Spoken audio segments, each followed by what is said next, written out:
इतना पढ़ो कि लोग तुम्हें पागल कहने लगे। गर्मी का मौसम, ना कोई पंखा, ना कूलर, ना एसी। पिछड़ा हुआ गांव जिसे शहर में 4 लोग भी नहीं जानते। सड़क इतनी कच्ची कि 4 कदम चलना भी मुश्किल हो। परिवार की हालत कुछ ऐसी कि साला खुदकुशी करने का मन करे। कमाने वाला एक पिता और उस छोटी सी कमाई पर पलने वाली 3 औलादें और माँ। रात ढल रही थी। पूरा गांव एकदम गर्मी से परेशान, इस करवट से उस करवट, बस करवटें बदलकर अपनी नींद पूरी कर रहा था। लाइट्स तो छोड़ो, एक मोमबत्ती का होना भी मुश्किल था। लेकिन तभी उसी गांव के एक झोंपड़े के मकान में एक छोटी सी लालटेन जल रही थी, जिससे कुछ 3 मीटर दूर एक जवान लड़का पसीने से भीगा हुआ अपनी किताबों को रटे जा रहा था।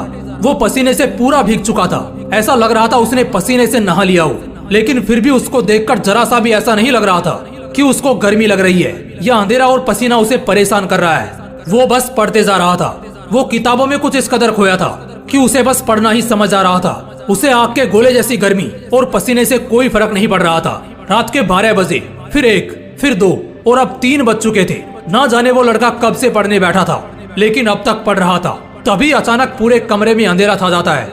एकदम से गुफ अंधेरा पूरे कमरे को अपनी चपेट में ले लेता है। दरअसल वो लालटेन अब बुझ चुकी थी।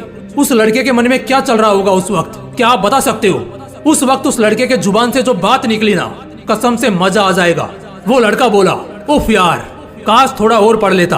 अब बताओ, क्या तुम में से कोई इतना पागल है पढ़ने को? उस लड़के को सब उस गांव में पागल कहते थे। गांव वालों से पता चला कि वो लड़का कब पढ़ने बैठता था, लेकिन कब तक पढ़ता रहेगा कोई नहीं बता सकता था। बल्कि उसको खुद भी याद नहीं रहता था कि वो कितनी देर से पढ़ रहा है। हाँ, मानता हूँ ऐसे किस्से बड़े कम ही सुनने और देखने को मिलते हैं, लेकिन जब भी मिलते हैं कसम से दिल में आग लगा देते हैं। इतना पढ़ने वाला लड़का पता है आगे क्या करता है? 2012 बैच का यूपीएससी क्रैक करता है और एक बहुत ही बड़ा आदमी बनता है। जब इतनी आग हो सीने में, तभी तो मजा आएगा जीने में। मैं कहता हूँ उस हालात से लड़कर, संघर्षों से भिड़कर जब एक गरीब और अनाथ लड़का बड़े सपनों को पूरा कर सकता है, तो फिर तुम क्यों नहीं? अगर दिल में आग लगी हो ना, तो एग्जाम फॉर्म के वो 500 रुपए तुम्हें नहीं रोकने वाले। उन गरीब लड़कों के पास फॉर्म भरने तक के पैसे नहीं होते हैं, लेकिन दिल में आग होती है और वही आग उन्हें ताज दिलवाती है। पढ़ाई भागने के लिए नहीं बनी, पढ़ने के लिए बनी है। पढ़ाई करने के लिए बनी है। अगर 2 साल भी खुद को दे दिए ना, जहाँ तुम्हारे लिए दिन रात, सुबह शाम, अंधेरा उजाला कुछ मायने नहीं रखेगा। मायने रखेगी तो सिर्फ एक चीज कि बस बहुत हो गया, अब सिर्फ और सिर्फ पढ़ना है। चाहे कुछ भी हो जाए, बस पढ़ना है। वैसे इसके लिए खुद को उकसाना नहीं है और ना कोई जबरदस्ती करनी है। बस अपने दिमाग को और अपने मन को समझाना है पढ़ने के लिए। पढ़ना है तो सिर्फ इसलिए क्योंकि ये मेरा हक है, मेरा गर्व है। कल मेरा हथियार बनेगा और इसी से मेरा कल चमकेगा। अगर दिमाग में 4 पैसे का ज्ञान नहीं होगा ना, तो अपने खुद के बच्चे भी इज्जत नहीं करेंगे। अगर आज पढ़ा नहीं तो कल खेत खलियान सब बिक जाएंगे और भूखे पेट जिंदगी काटना बहुत मुश्किल है। बार बार कह रहा हूँ, सब छोड़ दो, सब बातों को भुला दो। दिलो दिमाग में बस एक बात साफ रखो, अब मजा करना है पढ़ते वक्त। इतना पढ़ना है कि साला लोगों को लगने लगे कि कहीं पागल तो नहीं हो गया ये। तुम्हें ये तो मालूम ही है कि यही पागलपन वाली मेहनत ने लाखों घर बसाए हैं, लाखों जिंदगियां बनाई हैं, लाखों लोगों की किस्मत चमकाई है।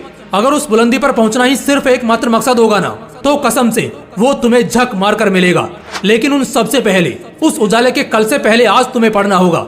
इतना पढ़ना होगा, इतना पढ़ना होगा कि किताबें तुमसे थक जाएं, लेकिन तुम्हारा हौसला ना थके। मजा आने लगेगा यार। बस 2 से 5 दिन भी दिमाग लगाकर कुछ पढ़ लिया ना, तो फिर दुखी आत्मा या भटकती आत्मा नहीं रहोगे, बल्कि बवाल आदमी बनकर निकलोगे। अगर दिल में आग लगी हो तो वीडियो को लाइक और शेयर करना, और अगर चैनल को अभी तक सब्सक्राइब नहीं किया है तो सब्सक्राइब करके बेल आइकन भी जरूर प्रेस कर लेना। मिलते हैं इसी तरह की एक और बवाल वीडियो में। तब तक मस्त रहो और आग लगाते रहो। जय हिंद, जय श्री कृष्णा।